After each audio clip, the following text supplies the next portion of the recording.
తీసుకుంటారో లోపల దర్శించారు ఆయన దర్శనానికి వెళ్తున్నారు.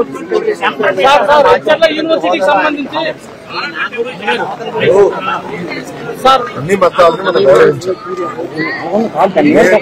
చర్చికి వెళ్తే వాళ్ళ విధి విధానాలు నేను పాటిస్తాను. మసీదుకి వెళ్తే వాళ్ళ విధి విధానాలు నేను పాటిస్తాను. గుడికి వెళ్తే విధి విధానాలు పాటిస్తాను. కొన్ని వాళ్ళ విధి విధానాల్లో సంతకాలు పెట్టాలి, కూర్చోవాలని, వాళ్ళ పైన కూర్చోవాలని, మహిళలు ఒక సైడ్ కూర్చోవాలంటారు. అవన్నీ మనం గౌరవిస్తాం, పాటిస్తాం. అది మాజీ ముఖ్యమంత్రి గారు, 800 ఎమ్మెల్యే గారు కూడా పాటిస్తే బాగుంటుందని లడ్డు నేపథ్యంలో ఆయన మాత్రం దీక్ష రూపంలో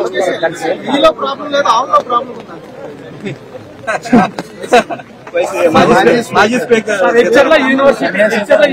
ఆవుకు పోషకాహార లోపం ఉంది, అందుకనే దానికి నేను ఎలా సమాధానం చెప్పుకుంటున్నాను అంటే ఆయన ఒప్పుకుంటున్నారా? దయచేసి మీడియా మిత్రులు అంటున్నారు, అదే మాజీ స్పీకర్ గారు ఒప్పుకుంటున్నారా కల్తీ జరిగిందని సూటిగా ప్రశ్నిస్తున్నాను. ఇప్పుడు మీడియా మిత్రులందరూ కూడా తెలుసు, మీరు కూడా 5 సంవత్సరాలు తిరుమలకి వెళ్ళినారు. పాదయాత్రలో ఎవరు కలిసినా నాణ్యత లేదు, లడ్డు పాడైపోతుంది, భోజనం సరిగా లేదు, అసలు టీటీడీ విధి విధానాలు సరిగా లేదు. నిన్న మొన్న కూడా వీడియోలు బయటకు వైవి సుబ్బారెడ్డి గారు అన్ని పెంచుదాం, అన్ని ఫీజు పెంచుదాం,